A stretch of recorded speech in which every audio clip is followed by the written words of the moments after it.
Hello, I'm delighted to be giving this talk as the new director of the Salvesen Mindroom Research Centre, the SMRC, at the University of Edinburgh.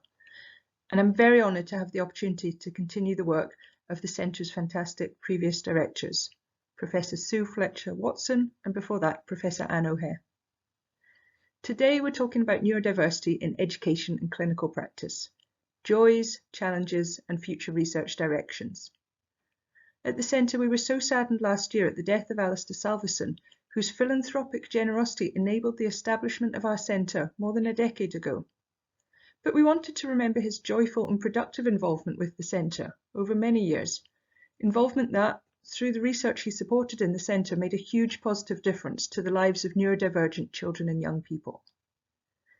So I wanted to begin this talk by focusing on joy for neurodivergent young people. And the best people to tell us about that are, of course, neurodivergent young people themselves. SMRC's partner charity Mindroom have a youth group called NeuroPoint. And NeuroPoint's members spoke to me about things that bring them joy. Ace messaged me about her pet canary. Alex spoke about important people in his life. And he also said, "What brings me joy today? Leaving the house and feeling like I'm part of this world. Whether I'm sitting on the bus, walking down a busy street, or alone in the woods, the fact that I take space in the world brings me comfort, even if certain traits outside my control make the experience more isolating. Some people react as if they'd rather not have to acknowledge my presence, and forcing them to do so is breaking some unspoken social contract. But still, other times I get a warm response, and it's times like those that motivate me to keep trying to assert myself as part of this world." So experiences that are not always easy, but with moments of joy. Joy isn't something that features heavily in research into the lives of the 15 to 20% of young people who are neurodivergent. As Pellicano, Hayworth, and many others have noted, much research literature on neurodivergence focuses on deficit and pathologization, with studies of joy and flourishing largely absent. But within the accounts of neurodivergent young people themselves, there are many examples of joy, comfort, and fun. We just don't see it reflected in the research, at least not to any great extent. And centering joy might be seen as a bit of a cop-out. After all, it's easy to talk about lovely things.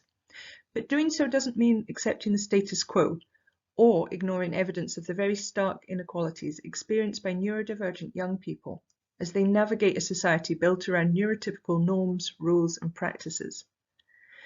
In fact, one of the reasons to make space for joy in research is precisely because of those inequalities.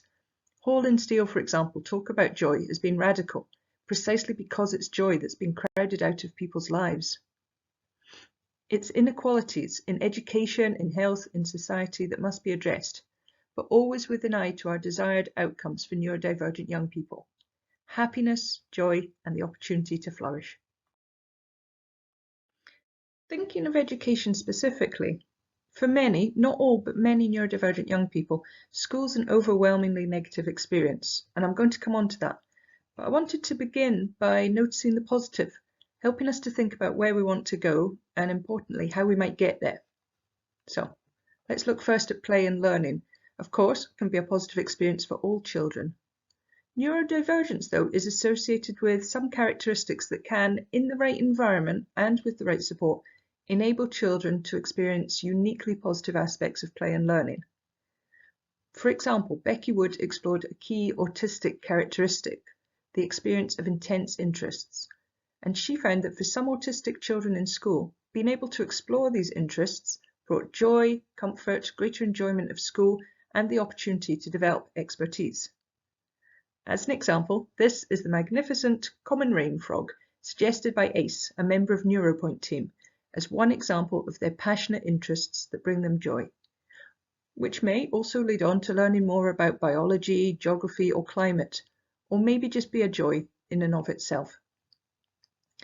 Related to intense interests, Dinah Murray and later Fergus Murray and others have developed a theory of monotropic focus, the idea that for autistic individuals, and research suggests in ADHD too, there's a monotropic tendency, a tendency to be pulled really deeply into a narrow range of interests, whereas in neurotypical individuals we see more a polytropic tendency, to have many interests but be less absorbed in them. Similarly, Heisman et al.'s development of autistic flow theory seeks to explain moments of intense absorption, attention, serenity, and joy, being in the zone, often experienced by autistic people. And these related concepts, intense interests, monotropic focus, and flow states, are non-pathologizing ways of understanding autistic experiences. In relation to education, they offer the possibility of really positive outcomes, joy, learning, creativity, although monotropic focus doesn't always bring joy in education, particularly when being pulled from being absorbed in a topic of interest to move on to the next timetabled class. But as Fergus Murray and others have made clear, it definitely offers positive possibilities. Okay, let's look now at relationships, another area that can be challenging, but also present opportunities for joyful experiences for all children. This might be peer relationships, or, as in this example, with school staff. As part of the SMRC's own research into neurodivergent peer support in secondary schools, peer support led by neurodivergent young people and facilitated by school staff, many of the young people described the really positive relationships they had or had experienced during the programme, with staff they perceived to be supportive and knowledgeable about neurodivergence. The staff facilitators on these programmes were amazing, as you can see from the young people's quotes about them. They said, for example, "They're cool and they understand. He's funny, you can trust him." School staff need opportunities for continuous professional development about neurodivergence and dedicated time in order to build really positive relationships like this. Okay, and finally, let's look at a third example, sensory experiences. Now, this is perhaps a surprising one. There's a mountain of anecdotal and research evidence about the adverse sensory school environments experienced by many neurodivergent young people, and I'm certainly not arguing against that. But in thinking about aspects of joy we wish to create more of in education, sensory experiences do offer a possibility. Juliet Scott Barrett, as part of her research on listening well to autistic children, undertook playground tours, with the children leading the tours, and they decided what to point out or what to photograph, like this tree, or what to audio record. This is a quote from one young person who took part in the research. They said, "We're just taking a wee walk in the playground. Let's see if we can record the wind, the nature." And in Juliet's research, there were countless examples of children finding sensory joy in their school environment. SMRC member Dr. Sam Friedman similarly found positive sensory experiences for autistic children who participated in forest school. So, positive sensory experiences are there. We just need to find ways for children to experience more of them. Okay, let's turn now to the challenges we see in education. There's clear and overwhelming research evidence that for many neurodivergent young people, their experience of education is a bleak one. Compared to neurotypical children and young people, we see, for example, higher rates of bullying, victimization, heightened school-related loneliness, anxiety, and emotional burden, and higher rates of school absence and formal and informal exclusion. Now, figures vary across the research studies, but for example, some studies show nearly half of pupils with ADHD and 2/3 of autistic pupils experience bullying, and more than 40% of autistic pupils have persistent school absence, with this often driven by anxiety. Pupils who want to go to school but can't. And there are implications of this into adulthood, for example, for access to post-school employment and for ongoing mental health. We cannot ignore the overwhelming picture of the challenges that young people experience just in being able to access school, and we need to address these challenges directly. But we also need to learn more about the experiences that bring joy in order to try and create school structures and practices that help pupils to attend and to enjoy school. Okay, I want to go on now to talk about a concept we've seen getting mentioned more and more over the last few years, one which might help us to think about educational joy and challenge. And that concept is neuroaffirming educational practice. Now, that sounds great.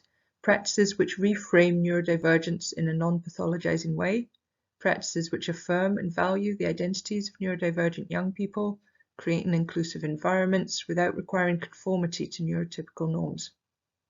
Something which perhaps does centre joy. And this quote from Robbie about two members of school staff sums up some neuroaffirming educational practices. He said, "I would like to speak about Mrs. H and Mr. M. Although across separate schools, the help they gave me was immeasurable. Without them, I would not have been able to contribute today.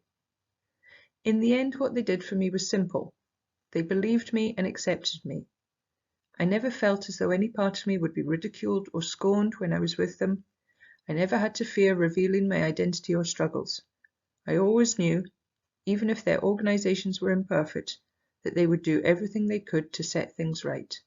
For that, I cannot begin to thank them enough." So, neuroaffirming educational practices such as these do sound great, but the concern is that it's going to end up a bit like this. A nice green plant, but maybe just a buzzword, up there with growth mindset. It's not a bad idea, but it's at real risk of being the progressive sounding fashionable term of the moment, a catchy phrase which just sounds impressive. But it doesn't have any roots into something deeper. Maybe it's at risk of being applied in a superficial manner, talking about being neuroaffirming, but without any real investment into the resources and work needed to make it a true reality.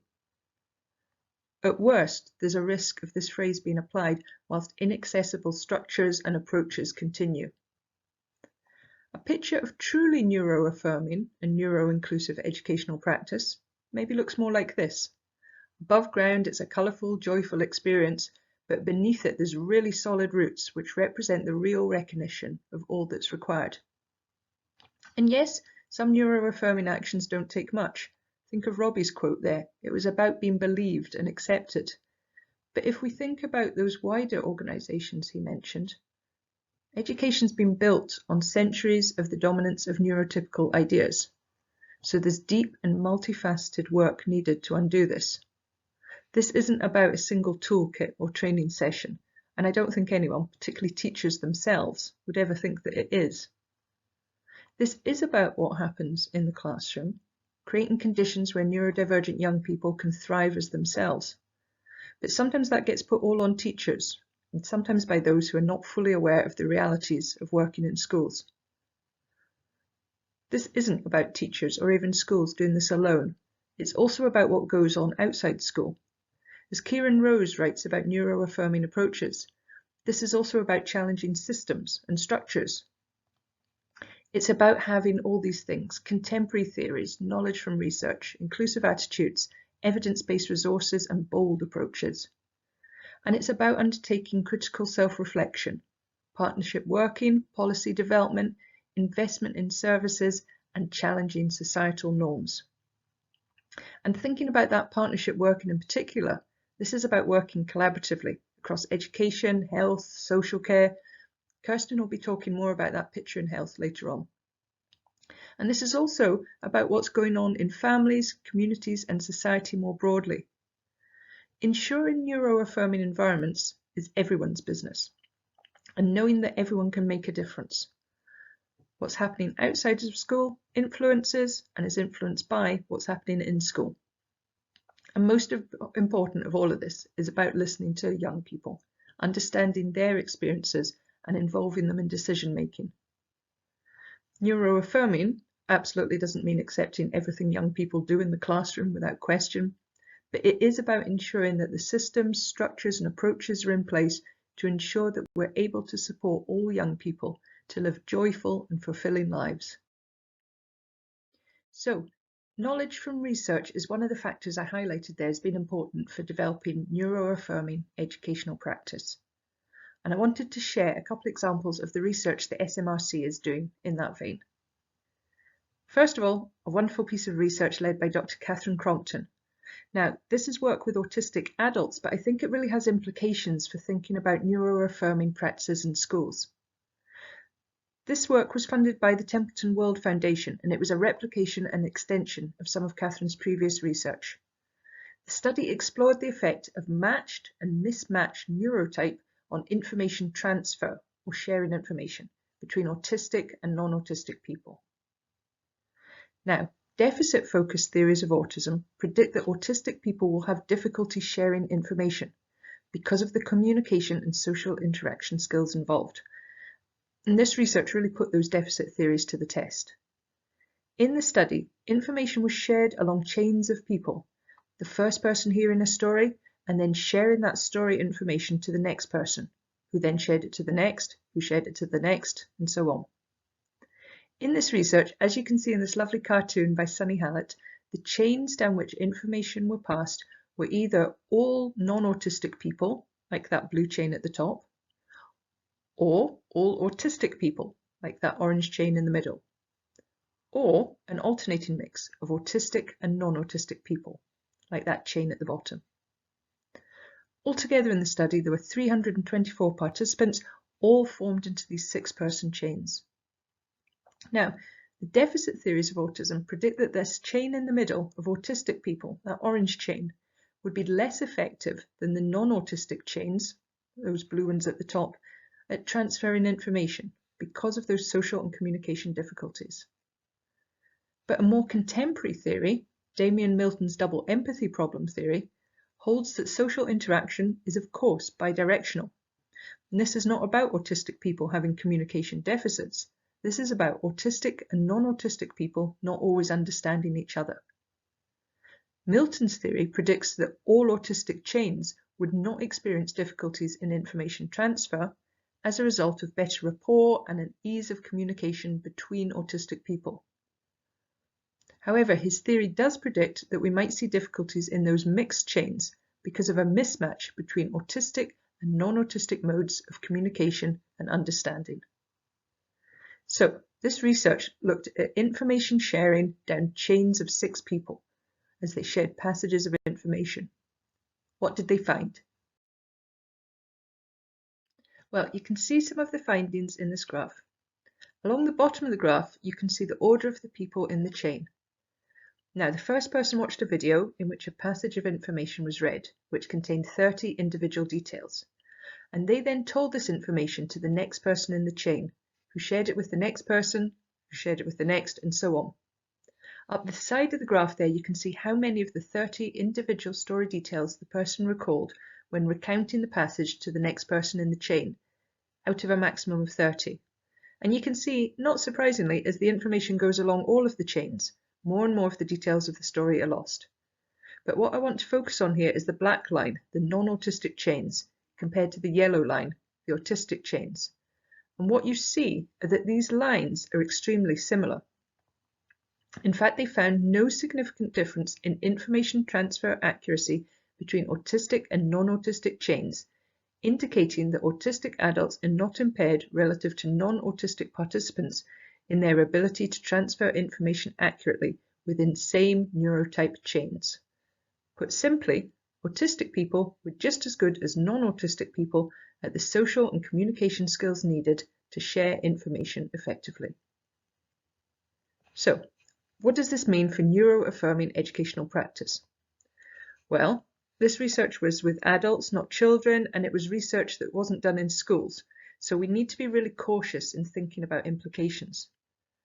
But the findings of this study show that information sharing by autistic people was not impaired and ineffective. The study supports a view of difference, not deficit.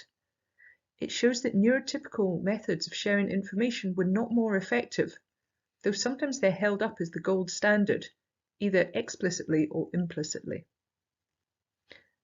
If we extend this to schools, we can think about the extent to which education perhaps adopts neurotypical standards, and, even implicitly, and just in some contexts, perhaps holds on to those deficit theories of autism. Okay, let's go now to look at a second and completely different research example, and that's the work that the SMRC did in collaboration with the Literacy Lab, led by Professor Sarah McGowan here at the University of Edinburgh. And this looked at the representation of neurodivergent characters in books for children and young people. And we looked at what neurodivergent young people and their families thought about this inclusion. Now, here we're thinking about the kinds of books that we increasingly see in school libraries or coming home in school bags as reading homework, but also about the books that young people are reading in their spare time that help to shape their views and attitudes. Now, we know that the journey of learning to read can be a frustrating and challenging one for many neurodivergent young people. But reading can also be a huge source of joy and comfort, a time to be absorbed, back to those autistic monotropism and flow state theories. And the inclusion of neurodivergent characters in books, in film and TV is also an issue of neurodivergent rights to be represented and to be seen. But what did neurodivergent young people and their families think about representations of neurodivergent characters in books? Well, in the first of these projects, we worked with practice partners across 3 literacy advocacy organisations, within publishing and with teachers. 16 neurodivergent 14 to 17-year-olds were interviewed about their views on neurodivergent representation in fiction books. And we found that young people had read examples of books where the characters and the experiences they felt were relatable, helped them to understand some of their own experiences, and to think about positive aspects of being neurodivergent. For some, reading these books was a source of happiness and comfort, and sometimes a safe space to try out experiences which might be challenging in real life. But neurodivergent young people felt that representation needed to be nuanced, multifaceted, realistic, and positive. And both coded and explicit characterization were felt to be important. The young people suggested that good representation requires an intersectional approach and featuring the full nuance, variety, and complexity of neurodivergent experiences. For them, this was about main characters and plot lines, but it was also about embedding characters in books that didn't center on storylines about neurodivergence. One autistic young person said, "Just don't make a big deal out of it. Making a big deal out of it sort of gets rid of the actual point, that we want this to be casually embedded. We don't want a big deal made. We just want to be there. It shouldn't be like, oh my God, they're autistic. It should just be, oh, they're autistic, cool." The young people felt that for their neurotypical peers, such books had the potential also to reduce stigma, increase peer understanding, and in some cases could potentially help others to understand about neurodivergence and relieve some of the burden of trying to explain the experience of being neurodivergent to others. However, the young people in the study did also discuss that negative, inaccurate, or stereotypical representations, which they discussed examples of, risked perpetuating these stereotypes, increasing stigma, and limiting inclusive attitudes. So a second study we did involved interviews with 10 mothers of children with Down syndrome and 9 of the children themselves. And this study was about their experiences of reading at home broadly, but we also asked within it about representation in books. Not all the mothers felt that their child would be interested in or would recognise a connection with a character with Down syndrome. But like the previous study, there was the same view about the need for greater and more diverse representation of neurodivergence in books, and the potential benefit for other people, for their knowledge and development of inclusive attitudes. And as with the previous study, here mothers of children with Down syndrome explained the need for representation across multiple genres of books, and the importance of young people being able to see multiple aspects of their lives represented in the books they read. They talked about the need for consideration of intersectionality and thinking about all aspects of the children's identity. One mum said in the study, "It's Charlie and Lola which I think she likes because she sees herself and her big brother in that relationship." So in this quote, it was about the child's identity as a sibling. Representation of neurodivergence is really important in books, but neurodivergent young people's whole lives and all aspects of their identity, here such as being a sibling, need to be represented too. And when we think about implications of this research on books for neuroaffirming educational practice in school, this is again, I guess, about that bigger picture. Here about authors and publishers creating a diverse range of books with positive and nuanced representation of neurodivergent characters and their lives. At a school level, it's about the range of books available in the school library and about supporting young people to be able to find books of interest. But I think there's also a need to understand more about the experience of teachers and young people when these books are chosen for reading all together in class. Understanding how it feels to be a neurodivergent young person in a class reading a wonderful book like A Kind of Spark with an autistic character, or the practices teachers use to make sure that these reading opportunities are a joyful experience that benefit the whole class. And here we have just a few more examples of education-related research projects the SMRC are involved in at the moment, and of free downloadable resources that we have on our website. So, for example, we have resources for the LEANS programme, Learning About Neurodiversity at School, a programme aimed at primary schools. And that project was led by Professor Sue Fletcher-Watson, working with Dr. Alyssa Alcorn and others. We also have free resources for the NEST programme, the Neurodivergent Peer Support Toolkit, with research led by Dr. Catherine Crompton. And we have a number of ongoing projects too, including work that SMRC member Dr. Sam Friedman's involved in, looking at supportive transitions to schools, as well as work looking at sensory rooms for neurodivergent pupils in schools, research exploring positive neurodivergent identity development, and research looking at quality improvement of autism practice in mainstream secondary. And all these projects are trying to find ways to make education a more joyful experience for neurodivergent young people, mindful that this is about seeking joyful outcomes whilst not shying away from addressing inequalities and challenges. So in summary, this talk has covered the joys and challenges of neurodivergent young people in education. I've also discussed the potential of truly neuroaffirming educational practices in addressing educational challenges and increasing joy and flourishing. And creating such practices is everyone's business, not just schools. Everyone can make a difference. I've also outlined examples of SMRC research which has implications for these neuroaffirming educational practices. In terms of where we go next in the SMRC, we're currently focused on developing our work around these 4 research themes.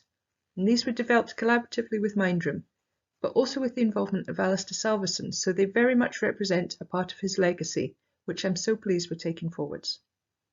And they are firstly digital transformation, looking at digital and AI-based support for neurodivergent children and young people and their families. Secondly, better understanding the intersections of neurodivergence and poverty. And with 1 in 3 children in the UK now living in poverty, the importance of this research is clear. Thirdly, neurodivergence, mental health and identity. Some of the most common requests to Mindroom for support are not surprisingly about support for young people's mental health.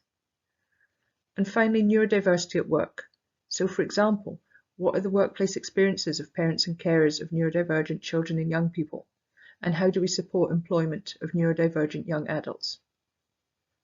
And it's not possible to do this kind of research well without core aspects which for many years have shaped the SMRC's approach to research.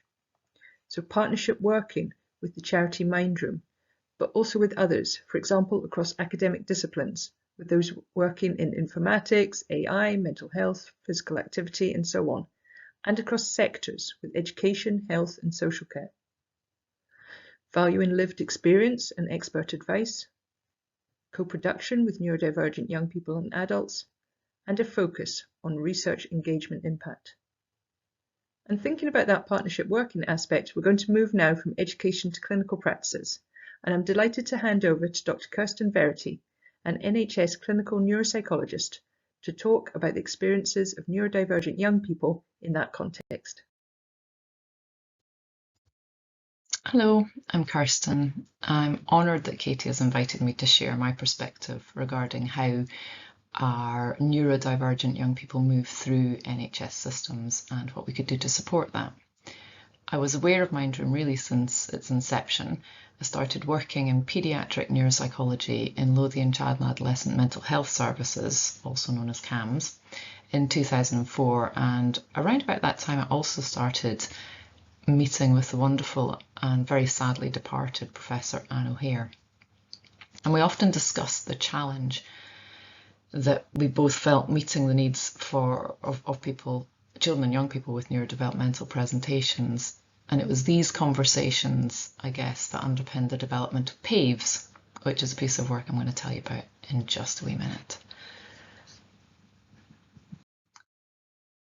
So, as a clinician working in the NHS, it's probably really important for me to clarify the current position that we're in. For the last few years, CAMS teams have been working with community paediatrics and also alongside NEAT, which is the National Autism Implementation Team, to build pathways and standards for children and young people who are referred to NHS services for neurodevelopmental assessment. Now, in June this year, the Scottish Government published a report regarding those pathways, and from that I've taken out a few key points about the current NHS landscape. Over the last few years, the general public have become really increasingly aware of neurodevelopmental presentations, which is felt to be indicative of an awareness rather than an actual increase of the number of people with neurodivergent characteristics. Around about 10 to 15% of the population have ND characteristics, and as a result of the increased awareness, we've seen a significant increase, up to 500% in some areas, of referrals of children and young people for neurodevelopmental assessments, and that's amounting to over 42,000 children and young people sitting on neurodevelopmental assessment waiting lists in Scotland. And we know that this population are very vulnerable. We know that there are historically poor outcomes for people with ND characteristics, and that includes problems with mental and physical health, with educational attainments, and within the workplace. So the significant impact, and clinicians are being asked to say if a child has or has not got a neurodevelopmental diagnosis, such as autism or ADHD. And these diagnoses are essentially medical constructs or psychiatric constructs. They've got very specific, defined criteria, and clinicians have to match the history and presentation of the child against this criteria. So the diagnosis is basically a label for a constellation of traits. And the diagnosis can be really useful. It can get you access to specific treatments or interventions such as ADHD and medication. And we hope that we're giving this diagnosis in order to have the young person's needs met. However, we're also wondering, given that these neurodevelopmental diagnoses rarely exist in a vacuum, and often if you have one ND diagnosis, you actually fulfill criteria for another. So comorbidity is probably occurring around about 50% of the time in reality. And from that point of view, these diagnoses are not necessarily mutually exclusive. So when you receive a diagnosis, is that then going to give you access to the right kind of support to improve outcome or reduce impact? And that's particularly important when we think about the wait time for assessment, which can be very long, and the fact that the single diagnosis may not be the whole story. So I guess the question we ask ourselves is diagnosis the most active ingredient to improve outcomes for children and young people with these ND characteristics? And in CAMS, we want to optimise health, mental health, and we want to minimise negative impact. So at this point, I want to share some data on some of my own clinical population, where we have quite a lot of information about diagnosis and also about mental health.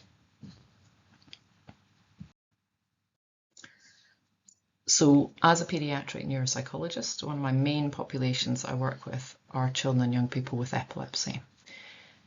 And epilepsy essentially occurs due to abnormalities in brain function. So it's not a surprise to hear that children and young people with epilepsy are more likely to show neurodivergent presentations.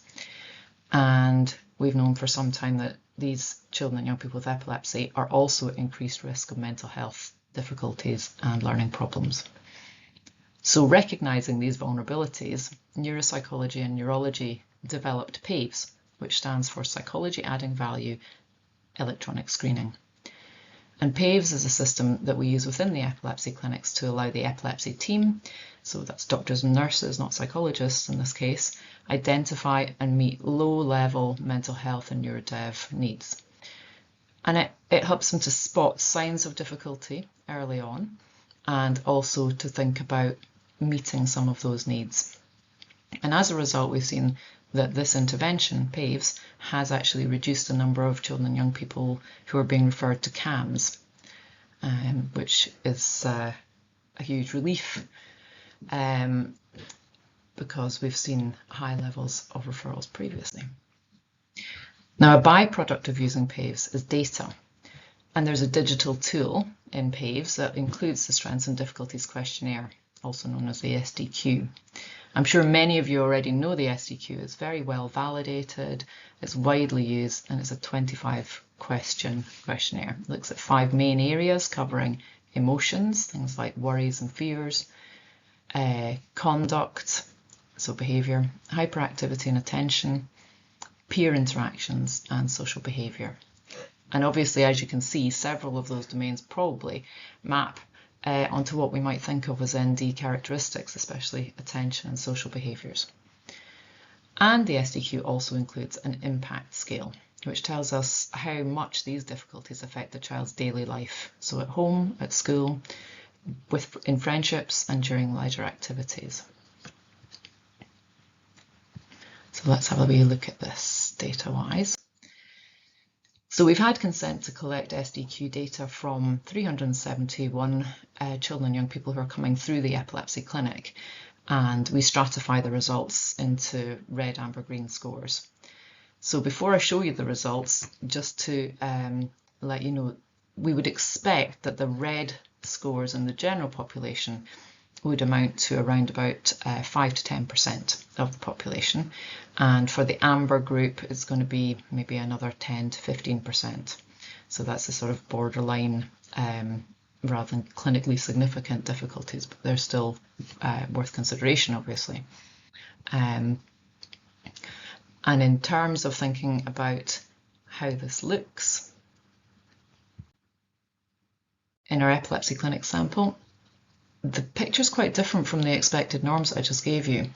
We found that 37% of children scored within the red range and 19% in the amber. So half of the young people coming into the epilepsy clinic are showing some degree of significant difficulty. And looking at the other pie we've got on this slide, we see that about 20% of the group has a neurodevelopmental diagnosis. So in this case it would be autism, ADHD, or a learning disability. And around about 10% are on a waiting list for that assessment. So the remaining 70% have not had the question asked, they've not triggered a neurodevelopmental assessment query. And this is at the time of the first PAVES assessment.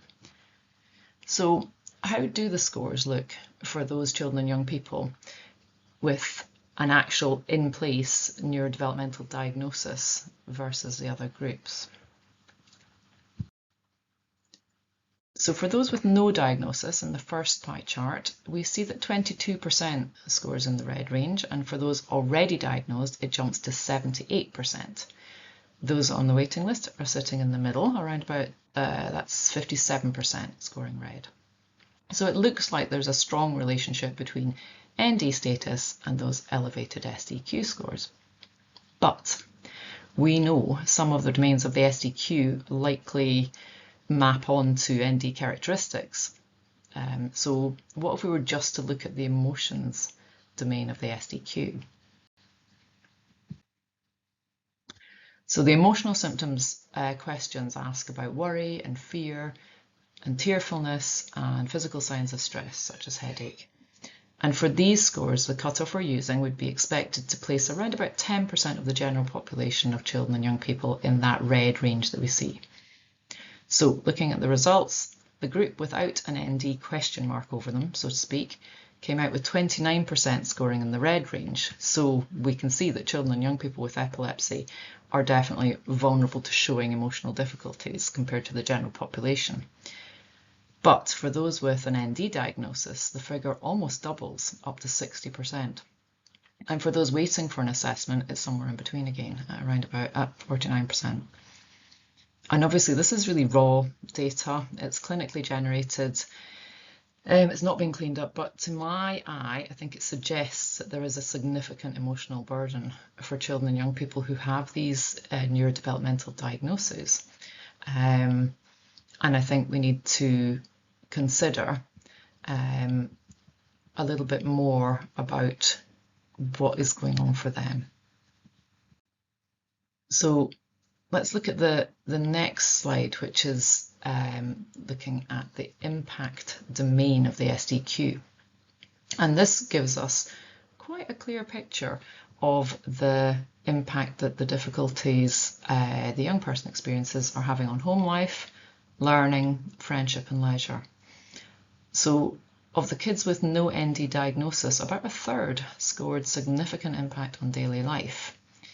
But your middle pie, which is those with a diagnosis, we can see that figure sits at 86%.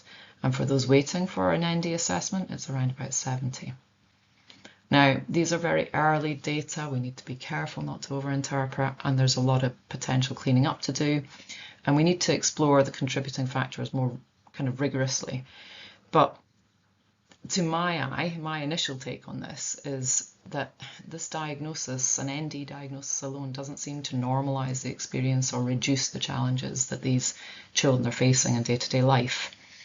It suggests that although diagnosis could be extremely important for understanding in the system or self-understanding, or might in some cases let a young person access particular supports or treatments, it's not a magic fix. And impact and emotional symptoms, they exist regardless of that ND status. So rather than focusing solely on getting a diagnosis in place, perhaps we need to ask, what can we be doing adiagnostically or universally to support emotional well-being and reduce impact for these young people? And I guess that's the thread running through everything we've talked about.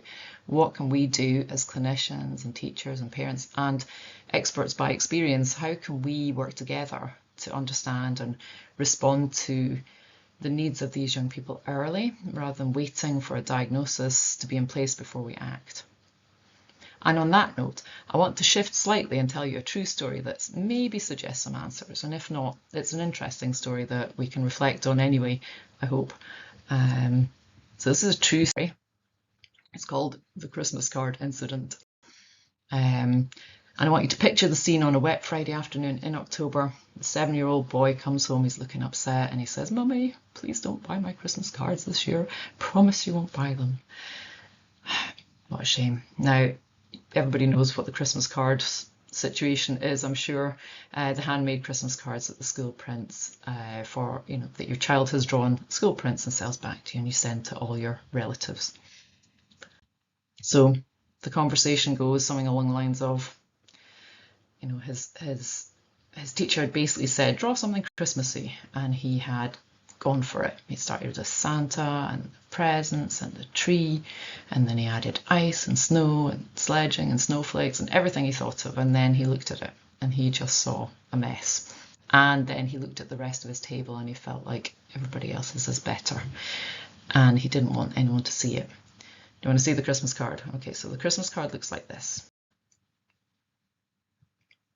So this lad was apparently quite tearful when he showed it to Mum, and he was really unhappy with how it looked. And his mum, actually, she told me she thought it was great. She said it was really chaotic, but she said it pretty much embodied her experience of Christmas over the past 7 years. Remember, the child was 7.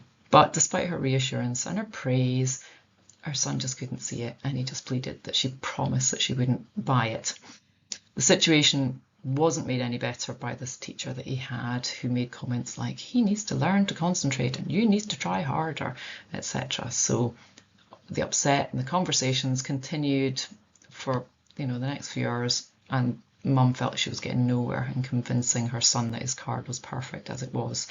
And he was getting frustrated because she wasn't hearing his emotional point of view, and he was feeling stuck and he couldn't think of a solution. So Mum decided to take the situation out of his hands and take control.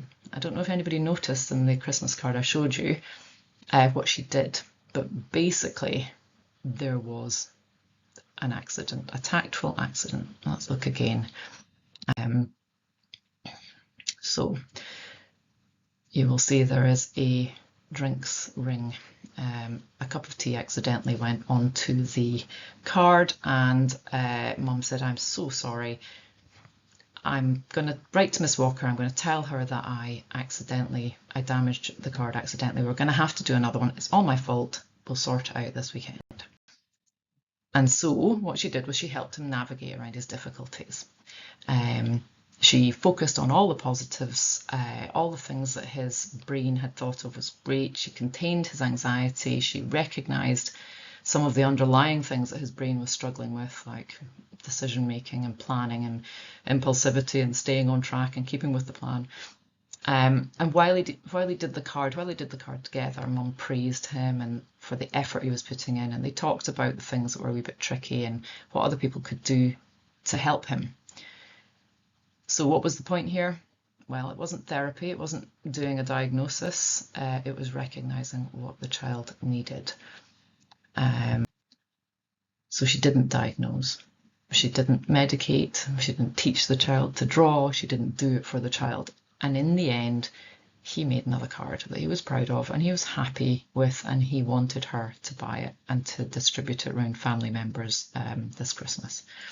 And Mum told me that she reflected on the process of talking about what happened and why it happened, and then working together to find a solution. And generally, she reckoned that her son seemed to be less anxious and more positive, and was more kind of open to managing tricky situations. And also she noticed that her son became more positive about the old card after he'd made the new one, and he said it was mental and mad, just like Christmas Day, but he did want to stick to the new one. There was that some kind of acceptance.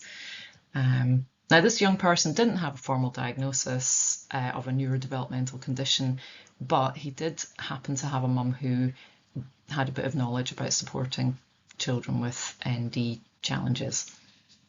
So this is what the new card looked like. It's a beautiful neuroconforming Christmas card, which the child was delighted with. So the outcomes were lots of positive feedback and a child who was pleased with his creation. So self-esteem preserved, self-efficacy, I can do this, a belief that problems can be solved, they're not hopeless, and the starting of a narrative with the parent. But I told you that I knew the mum, didn't I? So you're thinking, do you need to be an expert? So if this mum had some insider knowledge, do all parents or teachers need to be experts in neurodivergence? Probably not, but they probably do need access to good, clear and accurate information that's provided in an easy to access and timely way. There's going to be children in homes and classrooms now who have neurodivergent characteristics, but they might never get a formal diagnosis.